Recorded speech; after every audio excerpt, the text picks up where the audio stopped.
Every business wants good customer reviews. Every customer wants a good experience. So what happens when both sides click? Or in some cases, when they don't? From Yelp and Entrepreneur Media, this is Behind the Review. Behind the review, dig deeper too. Behind the review, get all the news. Food, flowers, fixing, make business boom. Behind the review, dig deeper too. I'm Emily Washkovic, Yelp small business expert. Behind the Review features conversations with business owners and customers who wrote one of their Yelp reviews. In our discussions, we talk about lessons they've learned that can be used by other businesses to improve their own reviews and their bottom line. Occasionally, I talk to industry experts on topics like digital marketing, social media, and even leveraging technology. Today is one of those expert episodes, featuring a longtime friend of mine, Jeff Toister. Let's give our conversation a listen. I'm so excited to be here today with Jeff Toister, a guest who has already been on Behind the Review with me before. But Jeff, for those listeners who maybe haven't met you in the works we've done together, could you introduce yourself and let us know a little bit about what you do? Sure. First of all, the only challenge I think with the podcast format is you cannot see that I'm drinking coffee from my Behind the Review mug right now. I'm very excited about that. My name's Jeff Toister. I am a service culture guide. I help leaders get their teams customer focused, and I do that by researching and writing about customer service. So every business owner that I work with deals with customer service, and that is core to their business. Whether they're a one-person shop, they have a dozen employees or a couple of hundred, and across the board for those different businesses, the real challenge with customer service is training and how to make sure your team knows how to provide that customer service and represent you and your business. And you're so good at talking about that, Jeff. So let me hand the mic over to you. Talk to me a little bit about how you see this challenge come up with different businesses and maybe how we start to attack it. Well, I hear small business owners share a few challenges with me. One is I don't have resources. Customer service training, I think there's a perception that it costs a lot of money, not just for the training, but you have to pay people while you're training them, and margins are thin. I don't have the resources to do that. So that's one challenge.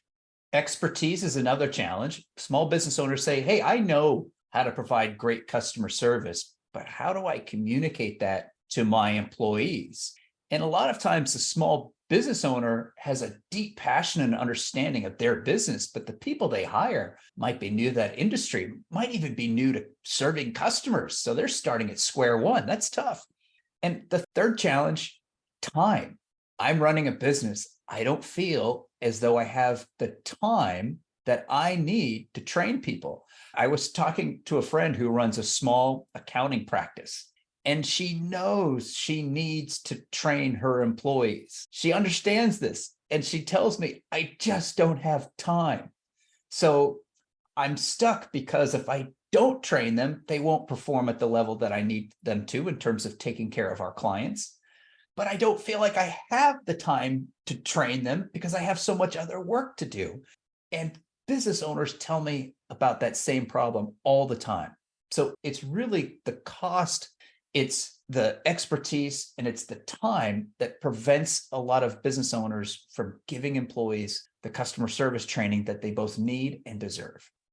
And I think the reason this is such an important thing to uncover and talk about is the business owners who lived and learned that I've met often tell me, Emily, we hired because we knew we had work for them to do, but to your point, didn't have the time or the structure to train them appropriately. And then they lose these great employees. And that is more loss of time and money than if we took some structured time in the beginning, we dedicated it to getting them prepared and onboarded. And then we have an investment in the long term of working with that person. Something else you mentioned that really made me think is the time required to pay and train them before they're giving you a yield, before they're actually helping you. And I was reading this article about Jersey Mike's and how it went from this single tiny mom and pop to this huge brand. And they still require 3 months of training before an employee gets on the slicer for the meat.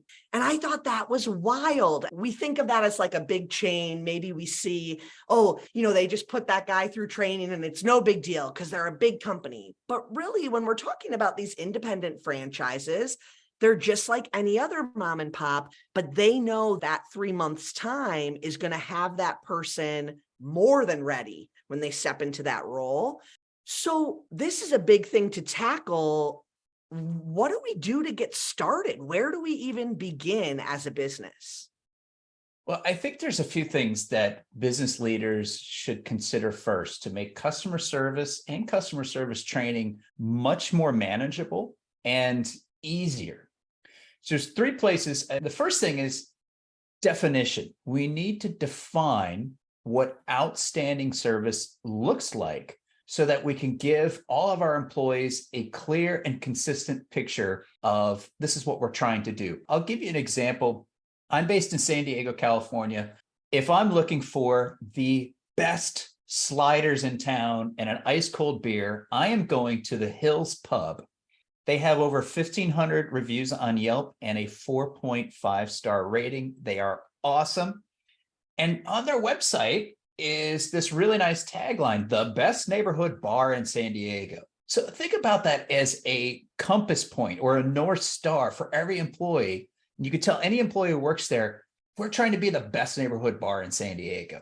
So it gives them definition. This is what it looks like. When you think about your neighborhood bar, they're friendly, they're welcoming, they have good food, it's a good atmosphere, it's casual and relaxed.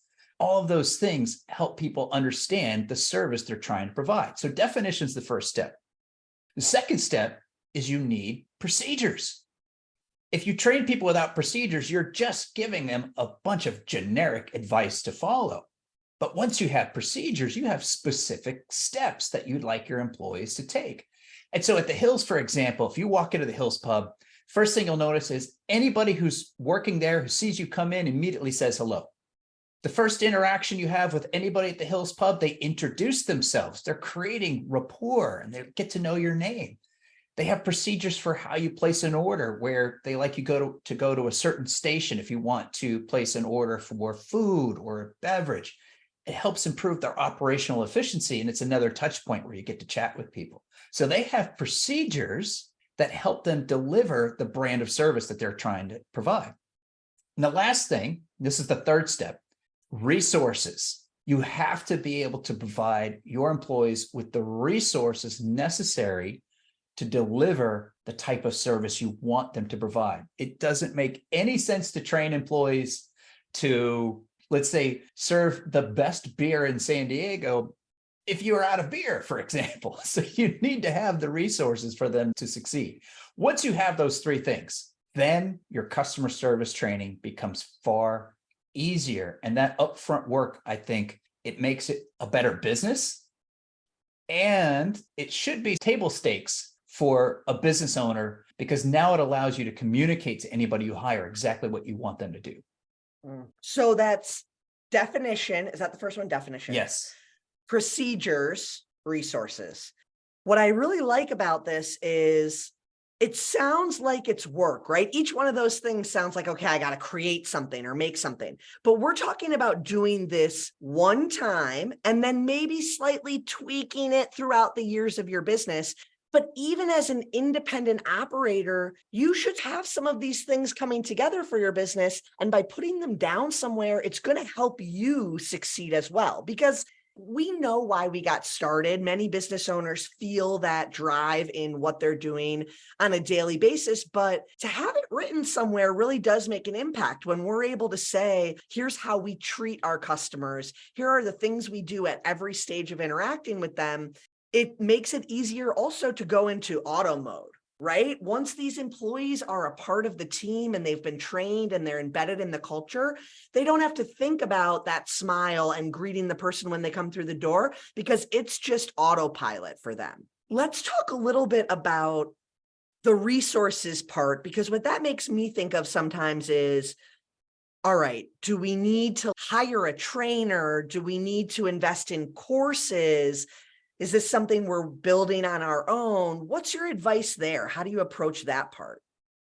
I don't think you should hire an external trainer to tell your employees how you'd like them to deliver customer service. And I'm saying this as an external trainer. Don't hire me.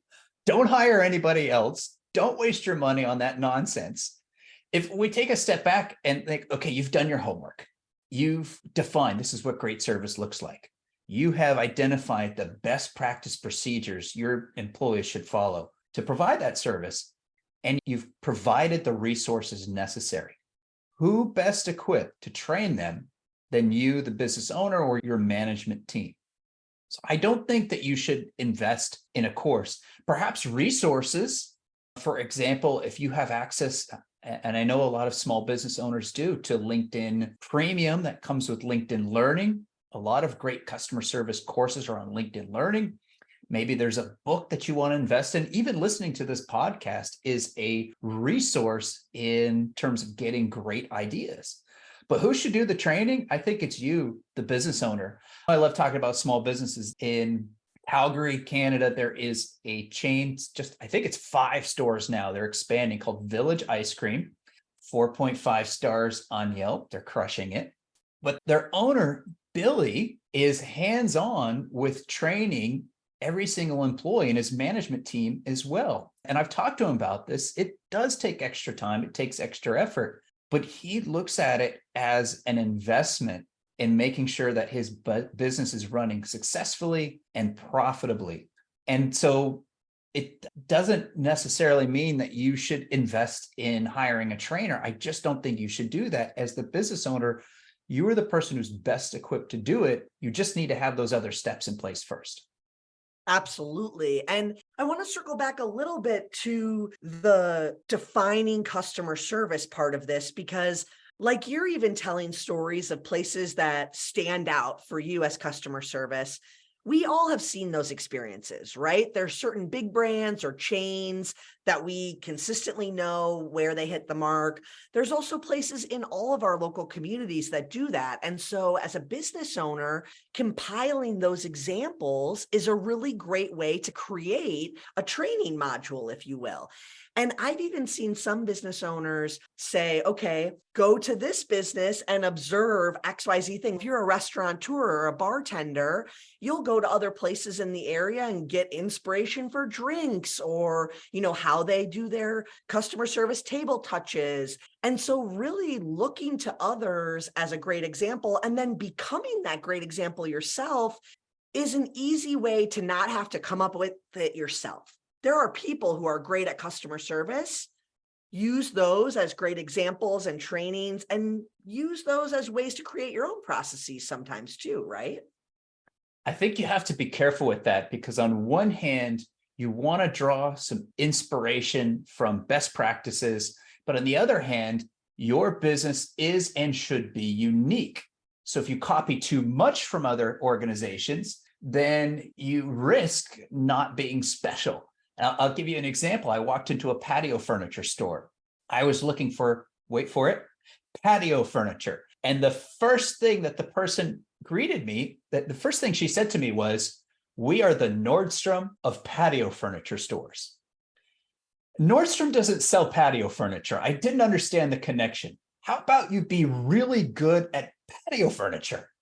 That's what you should focus on. So there is, I think, some validity to, let's find out maybe the secret sauce that makes these other businesses great and the principles, but you should focus on what makes your individual business special. And here's the nice thing about it. This isn't a customer service training exercise. You're probably doing this already as part of your marketing. You're telling people on your website, on your Yelp profile, and your social media, here's why we're special. Here's what makes us unique. And now you just need to share that with your employees so they know what that means and how to deliver it. I love that. I'm really glad that you gave that advice because we actually just worked on something with Entrepreneur Magazine about what that unique competitive advantage of individual businesses and mom and pops are. And so I think you're totally right. You need to lean into that, and you definitely want to have things that are uniquely you, and you want your customers to feel that. So I love that. Thanks for correcting that advice and making it a good, useful tip. Talk to me a little bit about the skills to train, because I think sometimes business owners think, I don't know. Can I do this? What do I need to do to be a good trainer? Let's talk about the actual content that we need to train our employees on. What do they need to know to be successful? And I think this is probably across the board. You have good advice that can be applied to any employee in any type of business. I do. There are really three universal skill sets when it comes to customer service. So the foundation is that definition. What makes your business unique and special? What's that great experience that you'd like every employee to provide? So that's the part that's unique to your experience and your business. When it comes to the skills, there are three universal skills. The first is rapport. And rapport is simply a process of getting people to know and trust you. It's that greeting. It's getting to know customers by name. The challenge is rapport has to be genuine. It's not just, did you say hello? Good morning. I am a service robot. When I walk into the Hills Pub in La Mesa, it's genuine. It's heartfelt. I feel like I'm Norm from Cheers. It's amazing. And so that's genuine rapport. And there's a set of skills that you can train your employees to use. But I think you should be hiring people who are already good at that. Second skill set is listening. We're in the customer service business, and how do we know what our customers need? We listen to them. They tell us their story or their problem or what brought them in today. My wife and I recently remodeled our fireplace, and we walked into a shop called Farrell's Fireside in San Diego, 4.0 stars on Yelp. So again, they're crushing it. And we didn't have all the facts when we walked in. We said, we're looking for a fireplace because that's what we thought we wanted. And the person who assisted us did a great job of listening and asking clarifying questions. Tell me more about your project. I didn't realize a fireplace literally meant the entire thing. What we really needed was an insert and a door. So those are the technical terms. And there were so many options under the sun, but he did such a wonderful job of asking questions and showing us examples and getting us to a point where we can say, oh, this is what we need, and this is what we like. And then he could help us out. So listening skills, again, if you're hiring right, your employees probably come in the door with some good listening skills. But your training should help them go to that next level in terms of what questions to ask, what to listen for, how to read each customer. Those are those next level listening skills that you should be helping your employees develop. The final skill set, problem solving. And problem solving is why we're serving customers to begin with. I want to be careful with problem solving because we always think about problems as being bad, but they can be good. When I went to the fireplace store, my problem, if you will, was getting what I thought was a fireplace, but it was really, I was trying to remodel my living room. So that isn't a bad problem. So it's understanding, how do we help the customer get what they want? So I'll give you another local example. And if you're another part of the country besides San Diego, where I am, I bet you have a local business that excels in these areas too. So I'm talking about the places where I'm a customer. I just finished kitchen remodel. So I'm doing a lot of kitchen remodeling. And one of the companies I know we talked about on a previous episode is Ideal. Ideal provides HVAC, plumbing, electrical, and they also do kitchen and bath remodels. And they just finished remodeling my kitchen, and it looks gorgeous. But with any remodel, there's problems that happen along the way. As an example, our countertop was installed and the measurements were slightly off so that the drawers in our kitchen were just grazing the top of the bottom of the countertop. And this could have been a real issue, but they have such great craftsmanship. They were able to find a solution where they were able to lower the drawer heights just a tiny fraction of an inch. And now the drawers look beautiful and they glide smoothly. Your customers will experience different types of problems, I'm sure, but if you can truly listen to their needs and find ways to solve them and help your customers feel better, that is one of the best skills that anybody can have in service. So those three universal skills, rapport, listening, problem solving, they might look different from business to business, but those are core fundamental skills every employee needs to have. Absolutely. And I think when we talk about what we're teaching our employees combined with what they bring to the table when we hire them on, that personality and that rapport, it takes time either way, right? You can hire the most incredible person, but they're still going to need to learn some of those nuances of your business, maybe how to do the specific role they're doing. What's your advice for making this training?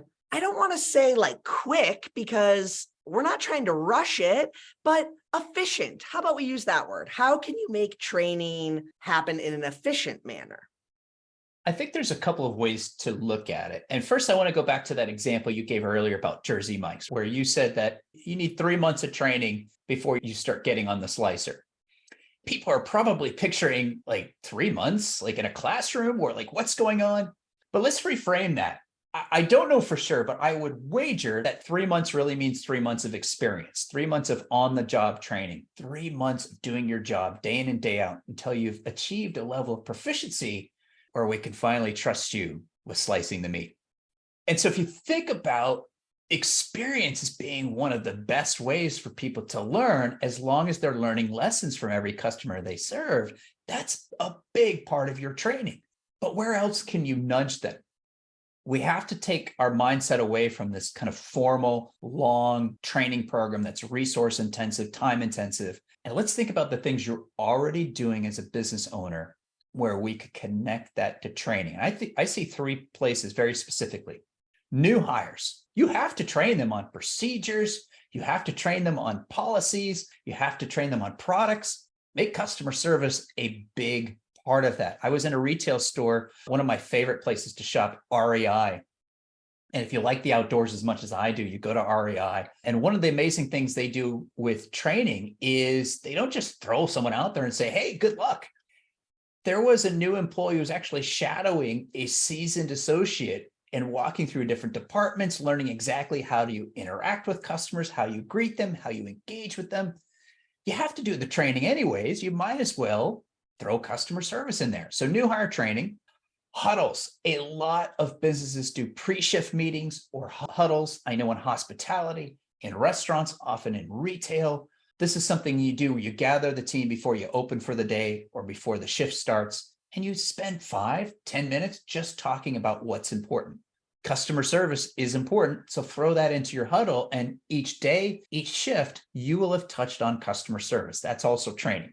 In the moment is the last place. How many times have you seen an employee just nail it? In the moment, you can come to them and say, you did so great. Let's break it down. What did you do? Because you should do it exactly that way the next time. How many times have you seen an employee struggle a little bit and they needed just a little nudge or a little coaching? That's training. So all those places where you're already helping your employees understand how to do their jobs better should be part of your customer service training program. No long, boring workshops required. I love it. No one wants to sit in that room at the desk watching videos all day. I know I don't want to do that. I used to be a front office manager at a Marriott. So I remember that delicate balance between having to learn stuff before you're in front of the customer and then what you're learning when you are in front of them. I loved what you said about the pre-shift meetings. I think that's a great way to even acknowledge people who did great on a previous shift, maybe give a shout out to the kinds of behavior you want to see. And it also allows you to look at what the customers have said. You know, maybe you're looking at some feedback you've gotten since that shift last worked, and you can call out some great things they're doing. You and I love talking about that, not just talking about what went wrong, but really building up the confidence of all the things you're doing right and doing them well. In that same vein, let's talk about how we make this last. And I think the pre-shift meetings are a great example, but how do these business owners ensure that the training sticks and it's constantly being a part of these employees' day-to-day lives? The key word there is constantly. Your employees know what's important to you in the business based upon what you talk about the most often. And I liked how you framed that, because if you only talk to your employees when they're doing something wrong, you're creating a culture and mentality that stay out of the crosshairs, stay away from the boss. I don't want to get in trouble. I talked to an employee at a store. I was a cashier, and they had some sort of awkward promotion or something going on. And the person just rolled their eyes and said, I'm just trying to get through this until the next weird idea comes out. That's not the mentality you want at all. So talk about how to do things the right way on a constant and consistent basis. Hold up those great examples of doing it right. As a leader, be a model yourself. I'll never forget my first job when I was a high school student. I worked in retail in a retail clothing store. And my boss did such a great job, not only of demonstrating how to treat customers out on the sales floor, but she also did a great job of demonstrating how to treat each other by the way she treated everybody on the team and treated them with the same level of respect and care and dignity that she expected us to treat customers. So that model, I will never forget. That shows you as an employee exactly what to do. One of the things that I do, and it's a resource that I've provided absolutely free, is called my customer service tip of the week. And it's an email, comes out once a week on Monday with one specific customer service tip. And anyone could subscribe to that. You could go to toistersolutions.com/tips. You can subscribe yourself. You can subscribe your employees. And each week it gives you one specific tip to talk about. Or earlier we talked about rapport. And this week's tip was about rapport skills and specifically building rapport with your internal customers who might not work in the same location as you do. We know if you have a multi-location business, that's very important. So each week, it's just one little thing to focus on, to put in a team huddle, a team meeting. And over time, you think about it, over 52 weeks, you'll have talked about 52 different concepts and reinforced them with your team. So talk about customer service constantly, whether it's a great review, whether it's something you saw someone do that's really great, or even one of those weekly customer service tips. The more you promote it, the more your employees will know it's very important. And what I love about the customer service tip of the week is, since they are so focused on these different elements of customer service, you can pull up a tip from weeks ago and use that advice at a meeting with your leadership. I frequently go back and read previous ones. I think it's great to have a topic maybe that you want to cover with your leadership, and you can pull it up and see what that tip was. And it really is great content that you can come back to and use over and over again. Jeff, can you just tell everyone one more time what that URL is? And we'll put it in the show notes as well. It's toistersolutions.com/tips. So TOISTER solutions.com/tips. You and anyone on your team can sign up for free. And one of the cool features about it is when you get those weekly emails, you can reply to anyone and your message goes right to me. So some people, for some reason, think I have an assistant or some sort of gatekeeper. That's not the case. Your message goes right to me.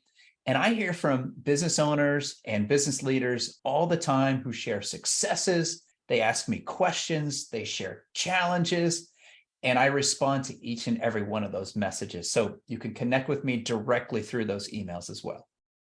Incredible. Thank you so much for taking the time to chat today. I'm really excited for our listeners to start thinking about how they can better approach customer service and customer service training with their teams. Thanks, Emily. It's been a pleasure, and I really enjoyed our conversation today. And that concludes our episode. Be sure to subscribe so you get new episodes every Thursday. I hope you enjoyed it and were able to take a thing or two away to implement in your own life. Whether it's a new idea that you can bring back to your business or a fresh perspective on how to be a positive influence as a consumer, we share these stories to inspire and create more meaningful connections in your local community. For more information about today's business or to connect with me, check out the show notes. Behind the review, dig deeper too. Behind the review, get all the news. Food, flowers,